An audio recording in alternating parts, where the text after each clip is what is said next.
Warning: the following video contains explicit language which may be offensive to some viewers or inappropriate for children. The content within this video is intended for mature audiences only. Are you ready?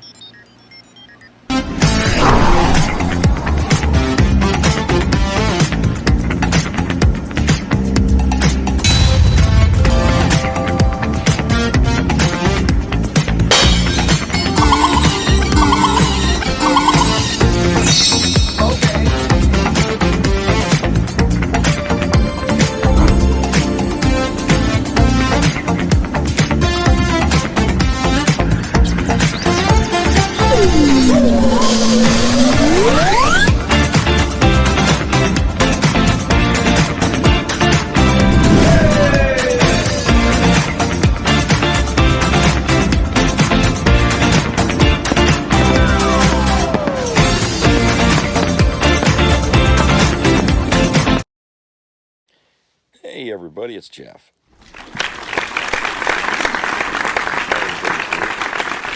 Hope you're having a good day. Windy here and cold. About as cold as it was yesterday.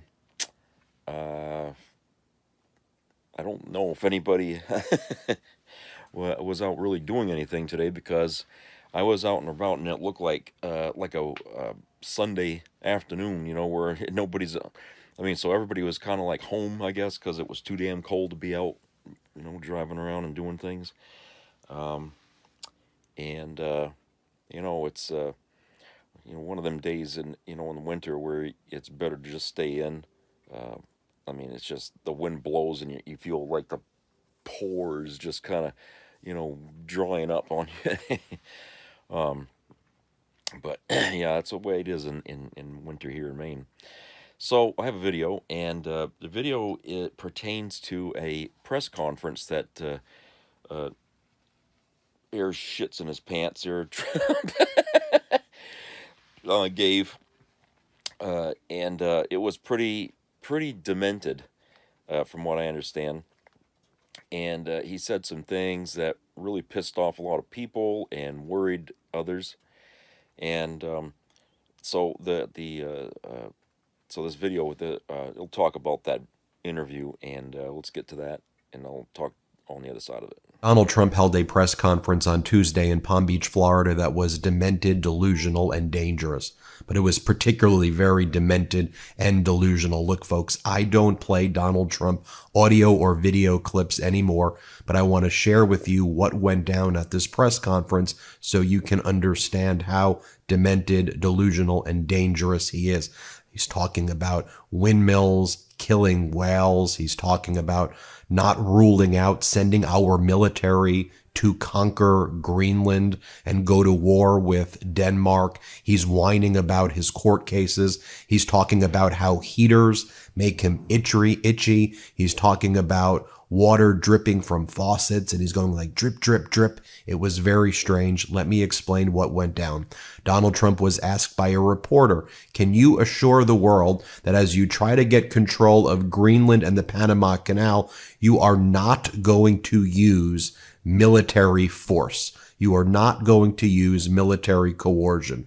Donald Trump says, no, I can't assure you on either of those two that he will not use military or economic coercion. He will not rule that out, meaning that he's open to going to war with Greenland. As our editor-in-chief, Ron Filipkowski, says, this is where we are at, folks. The president-elect is not ruling out using military force to seize Greenland and the Panama Canal. Then Donald Trump goes on a rant saying that Canada should be a state. He says we really don't need a lot of stuff from Canada. He goes, we don't need their lumber. He goes, we don't need their aluminum. He goes, we don't need their oil. He says, we don't need their resources. They just rely on us for military protection, so they need to become the 51st state of the United States. Donald Trump then said, people really don't even know if Denmark has any legal right to Greenland, but if they do, they should give it up to America because we need it for our national security. First off, we don't need it for our national security. And number two, Donald Trump is threatening Denmark.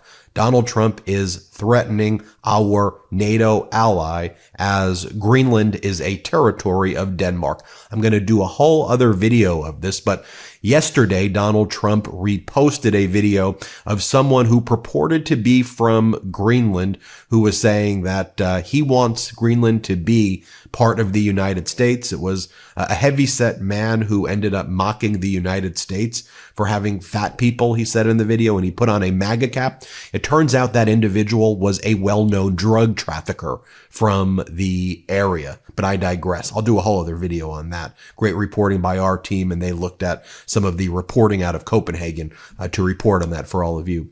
Donald Trump then goes, the windmills. They're driving the whales crazy. Obviously, the windmills are driving the whales crazy, he says. Then Donald Trump says, what is really important is that we will be changing the name of the Gulf of Mexico to the Gulf of America. As Keith Olbermann says, Nutsy Boy is this close to bringing the movie Bananas to life and declaring underwear will be changed every half hour and will be worn on the outside so we can check. Donald Trump then says, they also want to go back. They have already started that too. When you buy a faucet, no water comes out. Even in areas that have so much water, you don't know what to do. It's called rain. It comes down from heaven. It's called rain. That's what Donald Trump said at the press conference. Trump goes on to say, they want very little water to go into your dishwasher. Almost none. And you know what people do?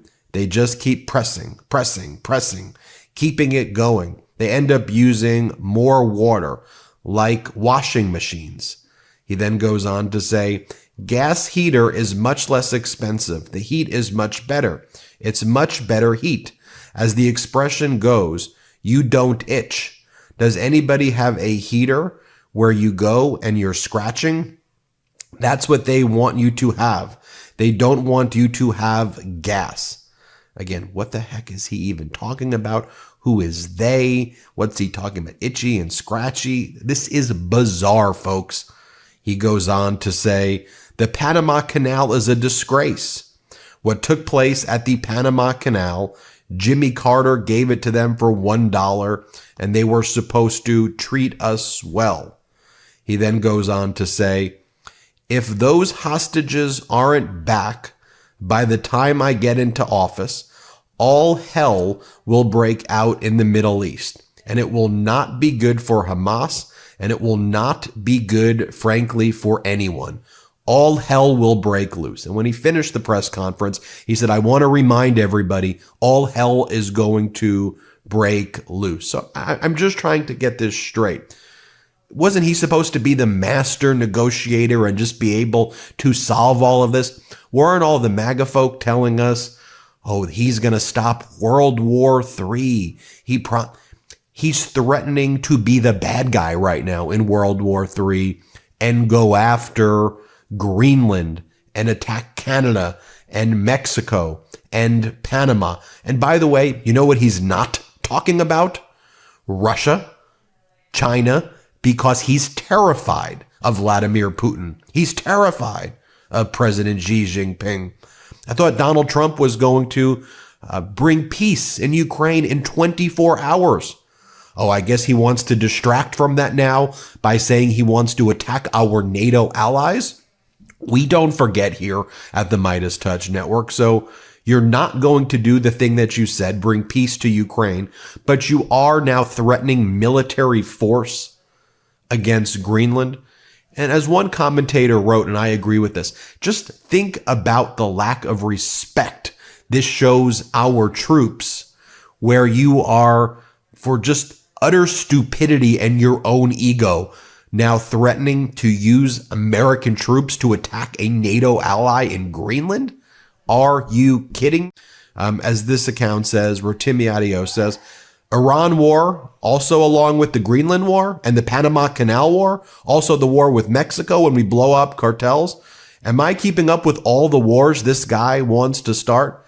And also notice what a weak person Donald Trump is. Oh, I need all of this to be done before I get into office. Remember what Donald Trump did to President Biden in Afghanistan, where Donald Trump cut a deal to release 5,000 Taliban prisoners who then took over Afghanistan? And then when Donald Trump did not even do a transition and President Biden took over, President Biden had to deal with the crisis that Donald Trump created. And now Donald Trump wants President Biden to solve the problems for him before he takes office. Pathetic. As our editor-in-chief Ron Filipkowski goes, Trump ran on a platform as a peace candidate who would stop endless wars and would end the war in Ukraine in 24 hours.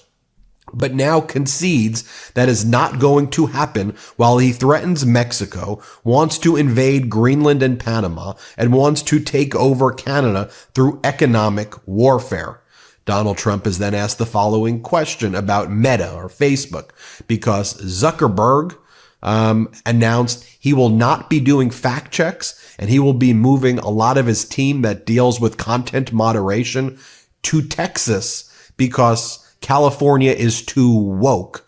Donald Trump is asked, so Meta announced they will stop doing fact checks. Trump says, I think they've come a long way. The reporter goes, do you think he's responding to the threats you've made in the past? Donald Trump responds, probably. Aaron Parnas writes, oh, look, Meta rolling over for Donald Trump. Color me shocked. Why Donald Trump doesn't want fact checks is because when we fact check his lies, his heinous behavior, his just disgusting being, he looks like a fool. When he says stupid things like this, Jack Smith will do a 500-page report and it will be a fake report, like the investigation was fake. If they're not allowed to issue to the report, that's the way it should be. Why should he be allowed to write a fake report? It's fake. Everything is fake. I mean, all of the witness testimony is fake. The videos are fake. The photographs are fake. Your statements are fake. The audio recordings are fake. No, I would like to see the report about you taking classified information and hiding it at Mar-a-Lago. I would like to see that data and that information, especially if it includes nuclear secrets, which it is believed to include. Donald Trump then says he's asked a question about January 6, 2021, and Donald Trump says that it was the FBI who were involved, and he says Hezbollah. We have to look into Hezbollah, that somehow Hezbollah was involved in the January 6th insurrection. Again, now you have Meta, Facebook, too afraid to fact check that. Move their crew to Texas, so we have to say Hezbollah caused the insurrection. Are you kidding me? I mean, honestly, if there are any Trump supporters watching this, do you realize how stupid this looks? And by the way, go watch if you think I'm just giving you the tidbits, go back, watch the full press conference. If you go and watch that and you're like, oh, that's my guy, well, do some deep reflection right there. A reporter asks Donald Trump, Elon Musk is drawing criticism for some of his statements about foreign affairs in Europe. Is that appropriate? Trump's response is, you mean where he likes people that tended to be conservative? I don't know the people. Well, let me be clear, Donald. Elon Musk is now your top advisor. He's someone who's either pulling your strings or right by your side. He's running a fake government agency which has significant power over life and death of Americans, and nobody elected that guy. So you're attached at the hip to this guy now.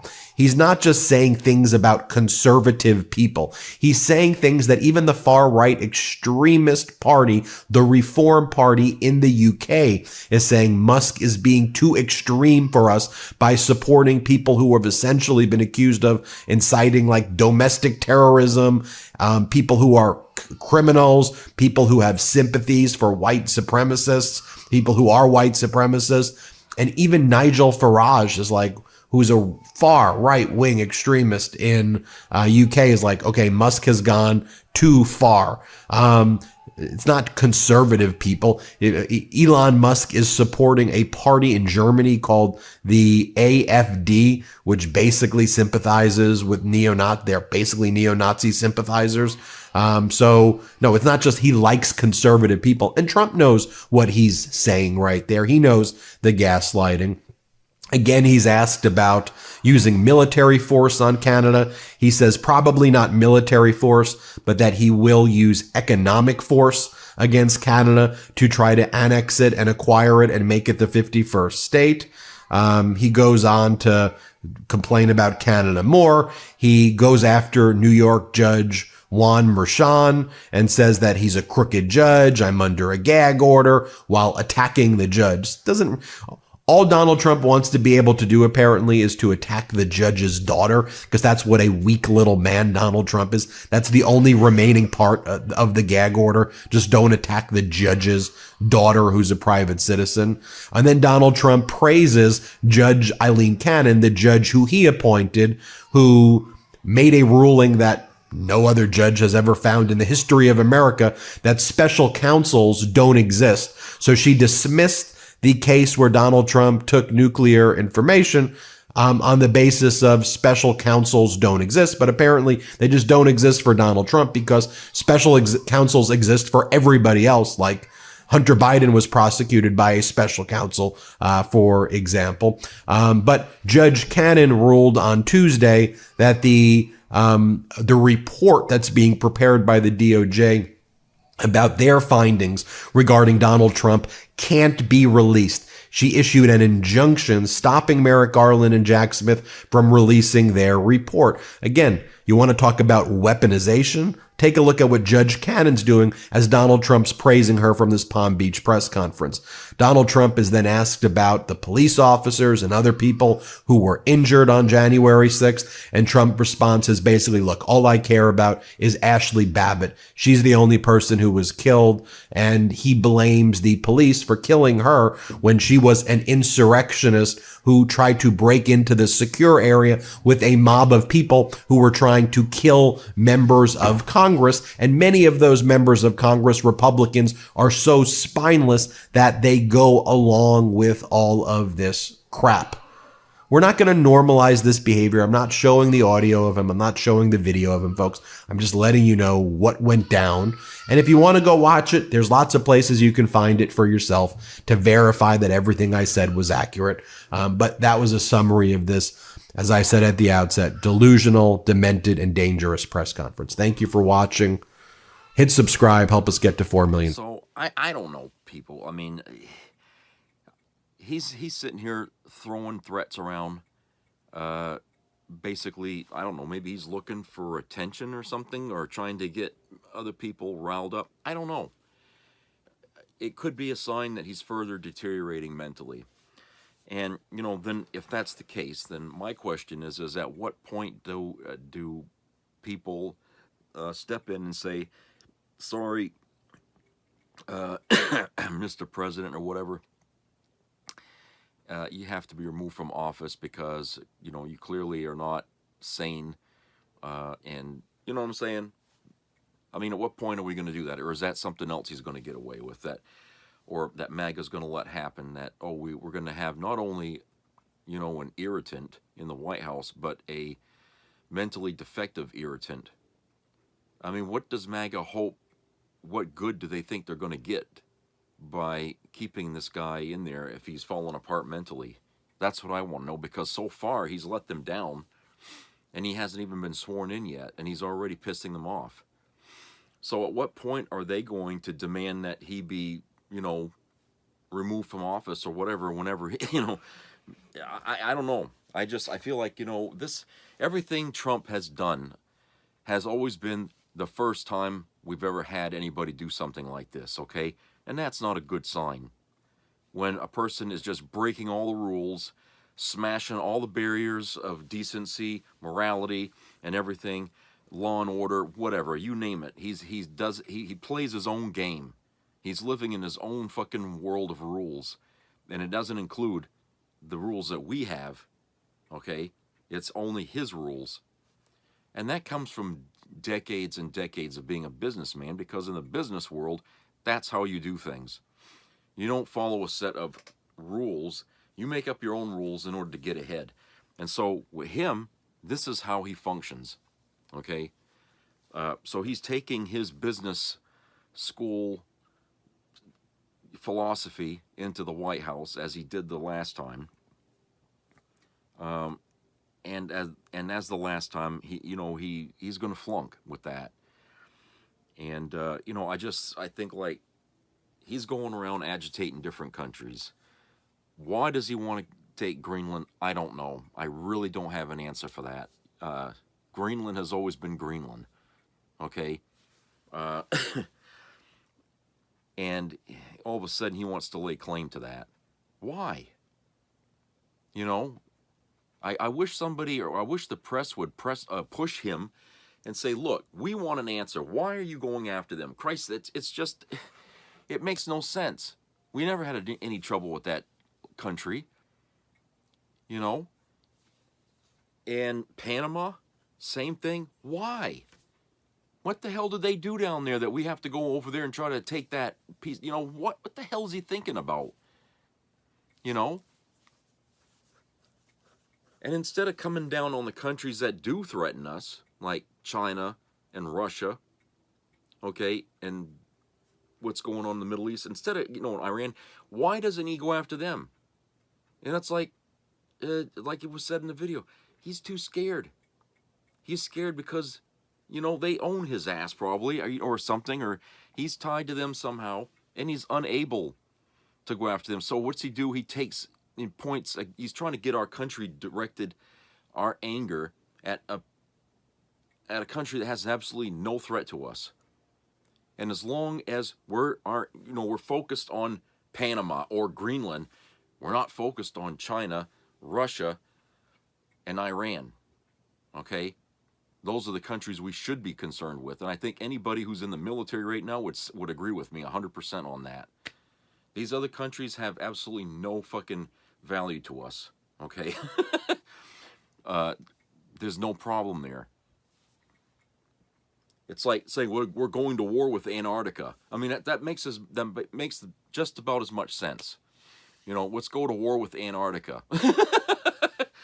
You know, and I'm sure at some point he'll probably say that too. That's just how stupid he is. But MAGA is dumb enough to swallow that pill. Okay? And before you know it, before the week is over, my friends, you're going to be hearing MAGA saying, yeah, you know, we need to take that country. It's like, what about all these other promises that he told you before about he wasn't going to be, you know, a president that just starts fights and wars and stuff like that, that we were going to live in peace? What happened to that? You know, you wouldn't believe it when Kamala said it, when that she wasn't going to start wars and stuff, that she was going to bring an end to the conflict. You guys didn't want to hear that from her, but you listened to it from Trump, who was lying about it, and you believed it, but you accused Kamala of lying about it when she meant it. You see, your bullshit filter needs a change, MAGA. You need to take the old filter out and put in a new one, because apparently it's clogged.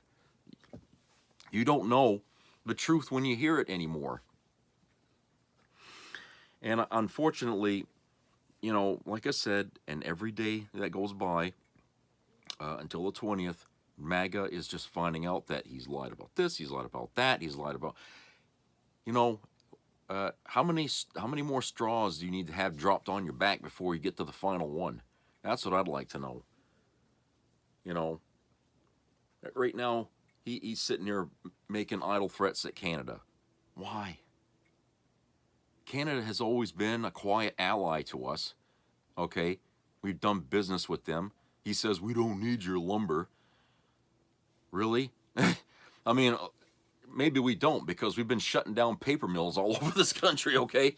But they've been, you know, it's not just lumber that they give us, all right? We have trades with them in other ways, you know, and we get gas from them too, you know, oil, whatever, and the gas we pump in our tanks, you know, a lot of it comes from them. We buy it. So, you know, you cut off Canada, you know, and people are going to find out just how much we get from them when the price of gas goes through the fucking ceiling, okay? But I'll tell you, it's really sad that, you know, we have people in America who, you know, now all of a sudden, not only are they believing what Trump says, but they're following his lead, basically, without ever questioning. And that's always a mistake. Anyone that does that you know, just blindly follow the leader, always ends up stepping into the damn mess that the person they're following leads them. Okay, they finally step into it, and they are now. They're stepping into the shit that Trump's been laying down behind them as they follow him. And not that he cares, but once he now that he's, you know, president elect, you know, he's eager to get into the White House, and for him to suggest that Biden needs to fix certain things before he gets in there is laughable, because, like it was mentioned, you know, when we left Afghanistan, Trump laid that out to fail when Biden got in there.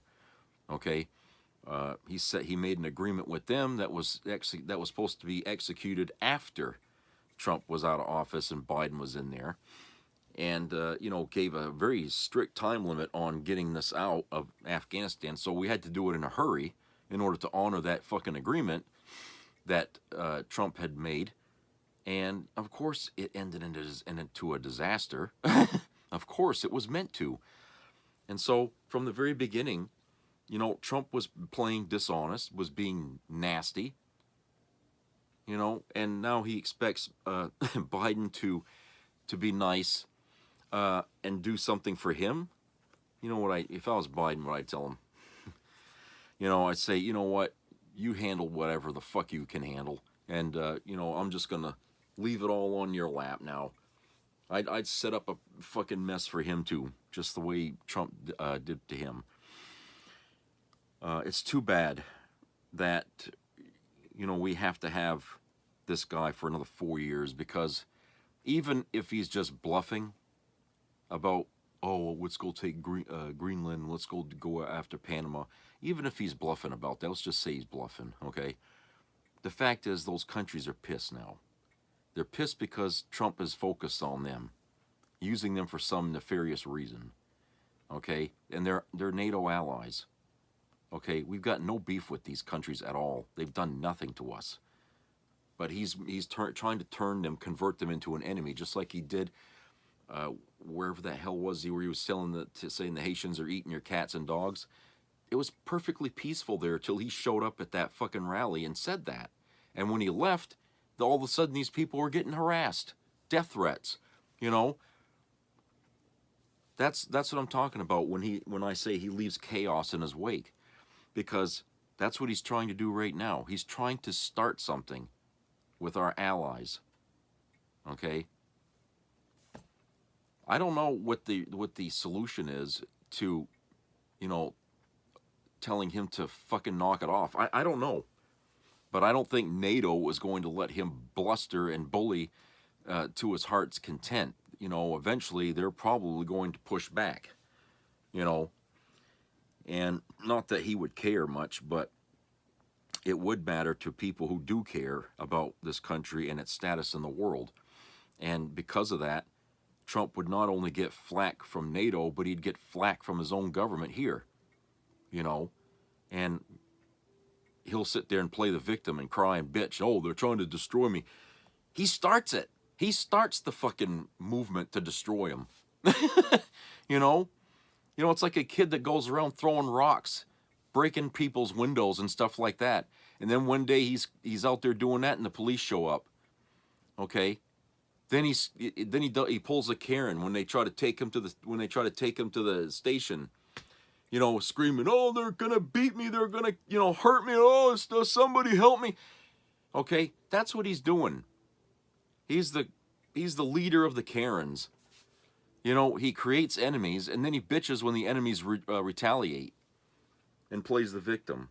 Whenever time he breaks a law and he has to go to court and face the music, he comes out, finds where the microphone is and runs to it, and he starts playing the fucking, you know, the fiddle, okay? He starts that shit in. And the media, well, they sit there and they soak that up, and the people at home who are sick of hearing him bitch and complain, you know, they hear all this shit, you know. So when do people in this country get tired of it? I mean, look, people used to get sick and tired of hearing nimrods like that when I was growing up, okay? people would just, change the channel or laugh and joke them off, and they, you know what I'm saying? They would get sick of that. Somebody does a Barney, and before you know it, the whole world hates him. Why not this guy? Why not Donald Trump? Why is it that Donald Trump can step out on the stage with a Barney costume on and be annoying and everything, and everybody loves it? That's what I don't understand is where the hell did the fucking, being a cult-like mentality must mean that you lose a part of yourself mentally in order to survive in that cult. You have to. You got to give part of your brain away. Maybe that's what Rush Limbaugh was talking about half his brain tied behind his back. Maybe that's what MAGA is. These are a bunch of people whose half their brain is tied behind their back. And it happens to be the side of the brain that has common sense. They leave that behind in order to be loyal to Trump, to be a cult member. I don't know. But here's this other story about Rudy Giuliani here. And this is, where's this from? MSNBC. By Clarissa Jean-Lim. Entitled, Judge Finds Rudy Giuliani in Contempt of Court, Agrees to Impose Sanctions. A federal judge has found Rudy Giuliani in contempt of court after he repeatedly disregarded orders to turn over assets to two former Georgia election workers who won a defamation lawsuit against him in 2022. U.S. District Judge Louis Lehman also agreed to impose sanctions, which he said he will decide on later. Quote, discovery is not supposed to be a shell game where the hidden ball is moved around and around, unquote, Lehman said while announcing his ruling on Monday. During his hours-long testimony on Friday, the first day of the hearing, Giuliani told Lehman that he was not purposefully withholding his assets, but instead was disorganized about his matters and uncertain about some of the valuables he owns. He testified that he did not know the location of his signed Joe DiMaggio jersey, for example, saying the last time he saw it was in New York City in September. Quote, since it's missing, I can't tell you when it would have been moved, unquote, he told an attorney for Ruby Freeman and Shay Moss in court Friday. Giuliani continued his testimony remotely at Monday's hearing. He couldn't even be there, fucking chicken shit. During Friday's proceedings, Freeman and Moss's attorney, Meryl Conant Gavronsky, said her clients were more interested in recovering assets they were owed than pursuing a contempt order. The Georgia woman's legal team has accused Giuliani of repeatedly obstructing the handover of assets to satisfy the nearly $150 million defamation judgment. Giuliani has blown past multiple deadlines to surrender his properties, and the women's attorneys say they have received only a fraction of what they're owed. Giuliani, 80 years old, has repeatedly argued that he has turned over what he could and that he didn't know where all of his assets are, a claim that Lehman has called, quote-unquote, farcical. In other words, lying out his ass. Giuliani also has said that the efforts to seize control of his assets have caused him to struggle to pay his bills. Well, zippity-doo-dah. So, yes, he's playing a shell game with the courts, and the courts, are getting pissed. They want this matter settled so they can move on to other things. And Giuliani's being a massive prick about it, okay? I say lock him up until somebody finds his stuff. I bet you he'd find that fucking jersey pretty quick.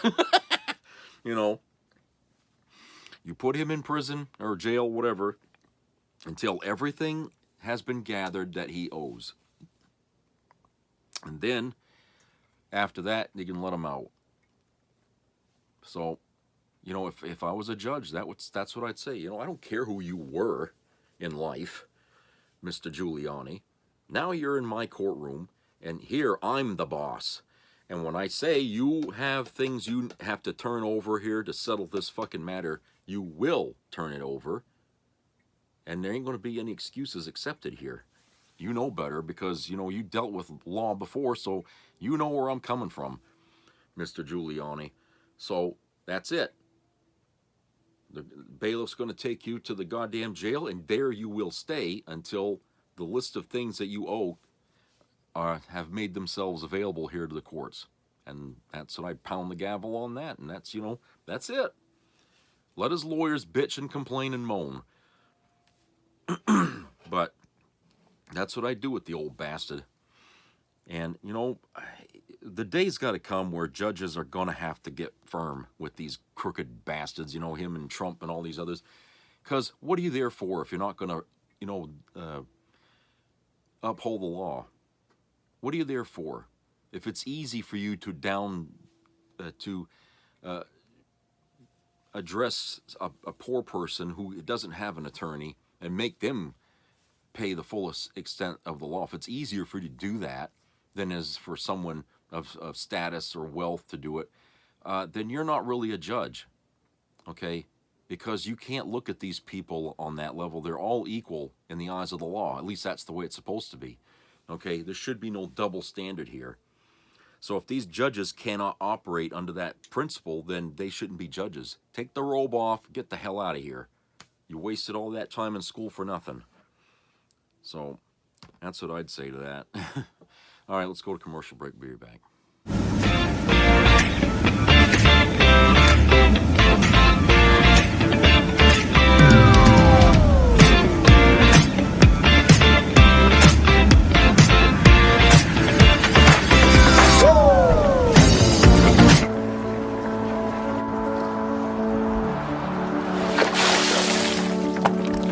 This is me. This is me.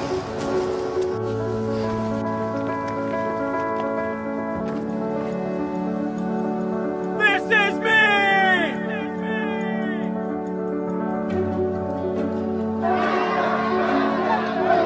This is me. I'm Alex Curtis. I'm a lobsterman in Maine, and this is me. I'm Ruth McLaughlin, and this is me. I'm Eric Hopkins. I'm an artist, and this is me. This is me. Me. This is me. This is me. This is me.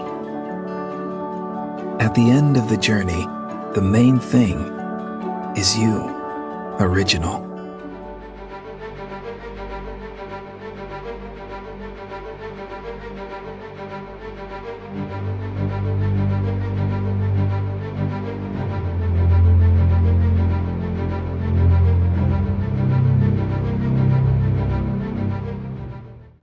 A message for the U.S. Senate. Every action has consequences, and senators who vote for Trump's Project 2025 agenda are about to learn that. Trump's tariff plan is going to hit American families hard, and you'll be to blame. His team wants to end the biggest veterans health care program, and you'll be the ones who said our men and women who served lose their coverage. You'll be the ones who give billionaires like George Soros and Elon Musk huge tax cuts and screw middle-class workers. And don't be fooled. Elon and Trump are asking you to make cuts that hurt your state, your voters, real people. Not to save money, but to move it away from your state and into their pockets and to their friends and allies.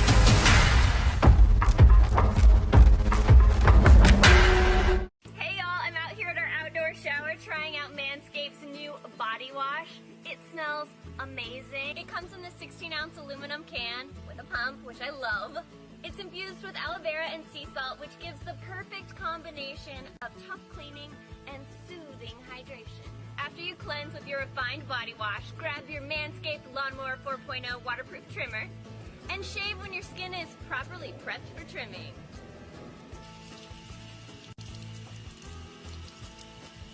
Breaking the law, breaking the law. Breaking the law, breaking the law. Breaking the law, breaking the law. Breaking the law, breaking the law. Breaking the law, breaking the law.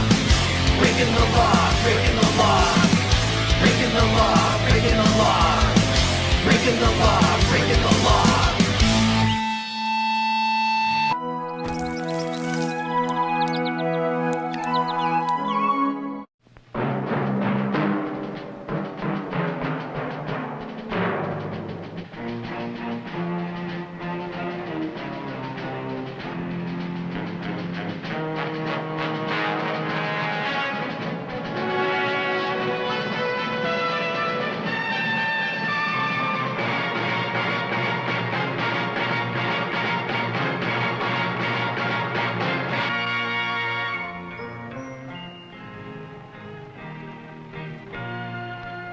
Some people have a deep, abiding respect for the natural beauty that was once this country. And some people don't. People start pollution. People can stop it. Write for Pollution Booklet, Box 1771, Radio City Station, New York. Be a part of the entertainment value of a lifetime.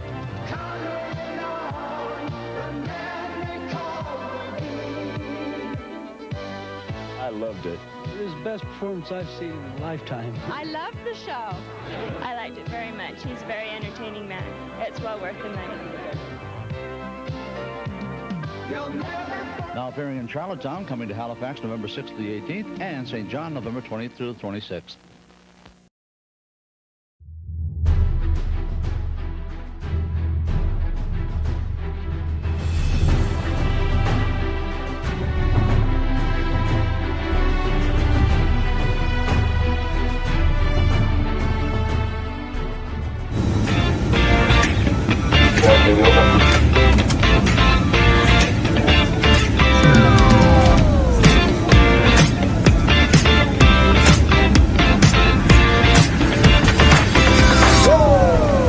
Okay, welcome back, everybody. All right, in this segment here, I want to talk about something. It's kind of related to politics, but it also is kind of related to human endeavors. Let's put it like that. And I found this little thing here about, well, it's not about Mars, but somebody had wrote, and they posted it on Reddit and said, mark my words, we will pass the transhuman singularity long before we will be able to colonize Mars due to the simple fact that turning someone into an immortal demigod, cyborg, will be cheaper than trying to build a sustainable colony on another world. So in other words, I guess they're saying that the only way we're ever going to colonize other worlds is if people basically becomes sort of like cyborgs, like Borg or something, you know, because that's the only way we'd be able to survive on other planets that aren't like Earth. Okay, well, in some ways, I would say that, you know, when astronauts are in space and they're wearing a suit, right, so they have air to breathe and it's temperature controlled, yeah, there are environments that we'd have to, I mean, even if you go underwater, right, you got to wear scuba gear, you got to have a mask and oxygen tank, okay? So, to say that people would be willing to lose an arm or, Christ, even go as far as like RoboCop, where he lost everything from, you know, in order to, you know, step on other worlds, I don't think people would want to go that far. Personally, I don't think that people would want to lose what's left of their body, you know, their human limbs and stuff. They just would wear something, would be as much as they would tolerate, okay? But they would not sacrifice life, their limbs and, you know, or whatever you want they want to remove just so they can make you walk the surface of the moon without having to breathe air or not have to worry about freezing to death, okay? That certainly would, in my opinion, be more complicated than, say, let's go build a colony on another planet, okay? Of course, doing that would take time, right? Because you start small and you expand with more and more trips there. And it would take, you know, quite a few years to make Mars somewhat habitable to humans. We certainly wouldn't be able to live on its surface, per se, okay, because, you know, there's just no temperature there that we could tolerate. But, you know, once you build something and then, you know, where you go underground, basically, I mean, you could control that part of it. I mean, it would be kind of like Total Recall, you know, remember that with Arnold Schwarzenegger, the first one, the original one from the 80s? It'd be like something like that, where that's how we would colonize, because, you know, the surface would still be, you know, the atmosphere would not be agreeable, you know, but that's how we would colonize. That, to me, makes more sense than, say, let's turn the human body into a machine that can adapt to any fucking environment. No. That's more complicated than just simply going to Mars and building a colony there, okay? And it would take longer, I think, to adapt somebody to do something like that, because you basically have to remove most of what makes us a human body. You'd have to discard it. That person would never be able to come back to Earth. You know, it's like, you know, it's crazy. And a friend had said, you know, that's, you know, this person here that wrote that is being intellectually cynical, you know, and it certainly does come off as being cynical. I mean, in other words, it sounds to me like he's saying we'll never colonize Mars because, you know, we just aren't going to do that. But what I think he missed in that post when he wrote that, he should have thought about the times when people did do something, okay, like go to the moon, okay. Take a look at that example for a minute. What motivated us to go to the moon? Okay, wasn't that we had a need to go explore the moon, right? Wasn't that? Because we all know that getting there was going to be a difficult venture, right? I mean, we never done it before, so it was all brand new, the concept of going to the moon. But it wasn't done. It wasn't the desire was not fed by just the curiosity of what's there. No. What was going on at the time was we were in the middle of a Cold War with the Soviet Union, okay? We were in the middle of a Cold War with them, and if you remember, they had launched a satellite before we did, and the thing would just orbit the Earth and beep, beep, beep, beep, beep, you know, well, that's all it did. It didn't do anything else. It just sent back a signal, and it was done that way deliberately so we would pick it up, okay? That they knew we would hear that. And that was sort of like, let's be like saying, you know, something going around and laughing at us because, hey, look what we did and you didn't do it. You know, we did it first. It was rubbing the country's nose in it, that they can do something we can't. Or at least that's what we were trying to do. That we're superior and you're not. That didn't win us over very well. Okay, we were pissed, especially the government. They call that a threat. They say that's an empty threat. You know, they're threatening us. You know, they could attack us from above. Well, that got everybody in a Space Quest mode in this country, and it was because of that, this Cold War, where we were dumping tons of money, resources and assets into building a vessel to go to the moon, basically, just to show up the Russians, just to say, well, look what we did. We took your little idea and we did a big leap forward from that, and we went to the moon. And while we were there on the moon, okay, we planted an American flag on the moon, okay? Made sure that got broadcast all over the world, all right? You know they saw it, the Russians saw it, okay? And America was all inspired by what we had just done. They were coming up with all kind of, oh, we could go into space, we can set foot on other worlds. Nobody ever thought we could do that. But we did it, okay? And we made a big point to Russia, like, whatever you guys think you can do, we can do better, okay? So we spit back in their face over that.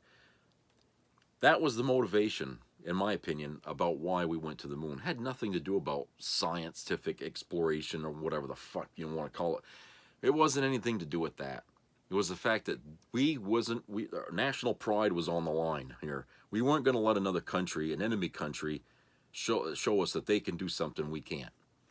Okay? So we did that. And because years went by, you know, we had the space shuttle, which was another thing of national pride, okay, that we could launch these airplane-like vehicles up in there and carry things. You know, big satellites, the Hubble telescope, all that stuff that we put up there. And plus the military had, you know, contracted NASA for different things to do for them, you know, putting certain spy satellites up there and whatnot. You know, it became routine basically after a while. But we never really made any big accomplishments. And then, of course, there came the ISS, the space station. And, you know, it was sort of like, oh, okay, fine, now we got a space station up there. But people down here really didn't see the value of it, and they still don't really.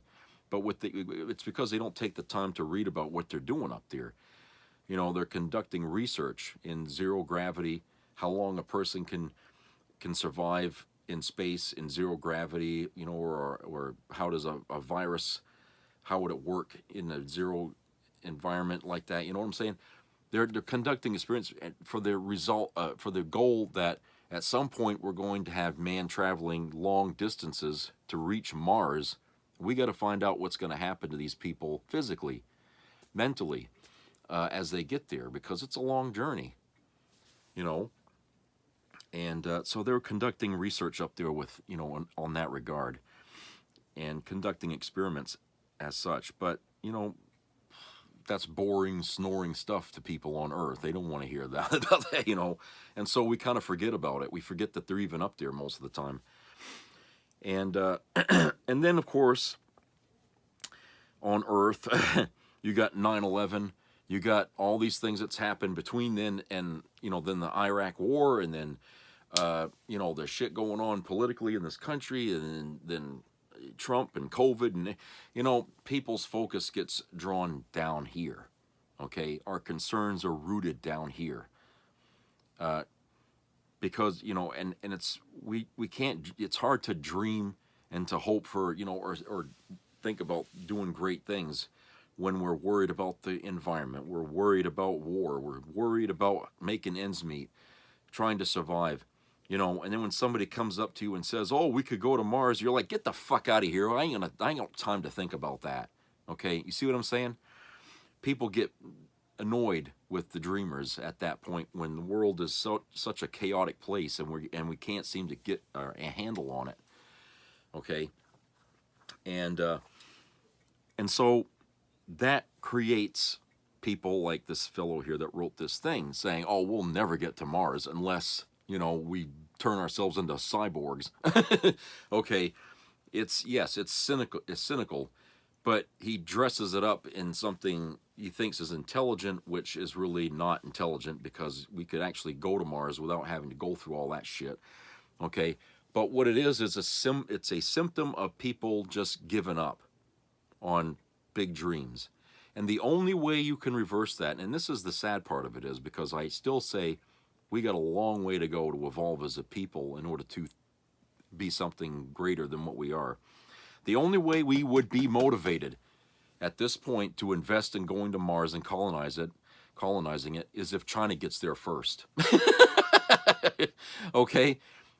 China all of a sudden shows, you know, we got a colony on Mars. That would put a light under America's ass, and we would be investing assets like you wouldn't believe, you know, into building a first spaceship that's going to take Americans to Mars. That's the only way that's going to happen. And until then, you're never going to hear any talk, you know, serious talk about going to Mars and colonizing it, no matter how well you dress up that we need to be there attitude. And you can't sell it because we still think along those terms like we did way back in the 50s and 60s. When our national pride is hurt, you know, in that regard, that's when we do stuff. Now, one can argue, well, countries right now are already kind of pushing ahead of us in different things, and that's true. But we don't really see that as important things, okay, or big substantial things like, let's say, Japan having that, what is that high-speed train, you know, that goes, what, the speed of sound or some fucking thing, okay, and or China has it, or some, but you know what I'm saying? We don't have anything like that here yet. And magazines will put out this thing, oh, this country has the first train that does that, or whatever. It doesn't really impact us at all, because it's you know, pedestrian. We consider that to be pedestrian. We got trains, but you know, we don't have a railway system that we can use something like that on because we haven't built one. But you know, we're still rooted in airplanes, buses, you know, rental cars and stuff like that to get around in this country. There are some passenger trains, but you know, kind of, you know, not the high-speed kind, but you know what I'm saying. But yeah, it's not like something that, you know, we feel threatened by. But if somebody, or you know, a country goes up to Mars and shows that they can do something we can't or we haven't done, that sets us back on our heels and says, oh, I thought we were the great country that's supposed to lead the world. Somebody's now leading us, you know. Well, then people will change their attitude, you know, really quick. And so I say that instead of what this guy said, I'm going to say that, mark my words, we'll go to Mars when somebody else gets there first. Okay? That's when we'll go to Mars. So, right now, I mean, I don't know how involved NASA is so much about this. I mean, I know we have private companies out there in the space industry. Okay, is it what, SpaceX, is that one of them? And so you have billionaire business owners out there who are, I mean, because they sent William Shatner up in one of their ships, remember? So I can't remember who the guy was that was running that, but so we have that, and you know, it may be like one of the companies doing that and not NASA that gets to Mars first. You know, it might be that in that fashion, but for them, when they do stuff, it's usually for profit, right? I mean, and so if there's no profit motive behind it, even if China gets there before we do, I don't think they'd be motivated to go there unless there was some big return for it in the end. And from what I understand, when Shatner went up there, he paid them quite a bit of money there to go, you know, and jump in a spaceship there for 5 minutes or whatever, just to, you know, to get up there and back. So again, it was something of profit, you know. That was really the motivation behind it, you know, and the notoriety, because it's a celebrity they were sending up there to do it. That was the return that they got from that, just to put their name in the books, essentially. So, yeah, I mean, in this day and age right now, I think, you know, it would probably be like that. But if you know, if they wanted to get somebody on Mars really quick, it would probably have to be a government-sponsored thing in order to focus all their resources and assets to that endeavor, you know, instead of sinking all that into military assets. You know what I'm saying? Because during the Cold War, everything about the government then, you know, was about the military. You had Ronald Reagan, we're building nukes and everything. Okay, it was all about that. Everything had to be in the fucking... And that's probably why our budget for the military is so bloated, is because nobody can conceive of running the military on a more efficient and smaller budget, because we gotten used to spending big money in government and to ensure that we're safe. Well, it's a different world now, because we don't really need manpower so much anymore. We're finding out about drones and what they can do. Okay, you know, the days of fighting ground wars and stuff like that with soldiers is sort of dying off a little bit. I think, you know, conventional warfare is going to have a new definition in the coming days. And so when you cut down on personnel, I mean, there's a lot of expense that goes with that too, you know, that disappears. So will the budgets have to be as big? You know, maybe not. Maybe not. You know, I feel like that's kind of, you know, we've gotten used to having these big conflated budgets for the military, but, you know, I often wonder, is it really needed? Because it's not the 1980s anymore. You know, we got all the missiles that we need to protect this country. We did all the spending. So now, you know, it's like buying all the action figures to a collection, right? You don't need to keep saving up money for more because there aren't any more. So what do you do with that extra money? Well, you can save it, put it to something else, right? Well, here's the United States with its military. We got all the nuclear missiles we'll ever need, right? We got enough to blow up the world 20 times over, okay? Do we really need to keep building more missiles? Spending more money to build more ships? I mean, do we really need to do that? You know? Can we cut down a little bit? We never hear about budget cut downs on the military, do we? It's always we need more. We need to give them more, always fucking more. You know, when is it ever enough? I mean, I could see research and development being, you know, an expenditure, of course, but, you know, why do we have research and development? To make better weapons, to make better, more efficient weapons. Okay? That way, in the payoff in the long run is that we won't have to spend as much as we used to before, you know. So, like I said, I feel like that's something that, you know, when you're talking about budgets and things, we would put money towards going to Mars, because in our minds, in our little American minds, we have to be #1 in the world.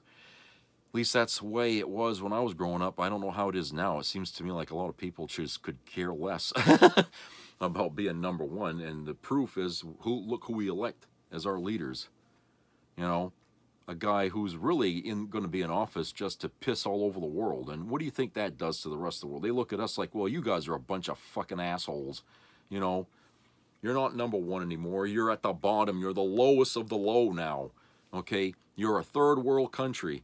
Your people live like scum because they ain't got money for a goddamn thing. Only the people at the top have all the money, and that's just a handful. Okay, but the rest of the country looks like you're walking into Ethiopia or something like that because your people are starving out on the streets. We're a third world country run by the rich. So, you know, the idea that, oh, we're such a great country and wealthy. Yeah, we're wealthy, but only the wealth is all at the top. You know, and they ain't spending on us for a goddamn thing. Okay? Let's get that straight right now. That trickle-down economic shit was all a fantasy. You know, Ronald Reagan sold that bill of goods, and a whole bunch of Americans believe that shit. And here we are, 2025, and none of that trickle-down has ever happened. You know? Okay, so that's it for today. I hope everybody has a great rest of the week. So subscribe, comment, and share. Keep your ears open for health-related issues. And treat each other nice out there. It's cold out. Stay warm. And if you're already warm, stay cool. Okay, wherever you are in this world. Because it is round, by the way. All right, I'll talk to you guys later. Take care.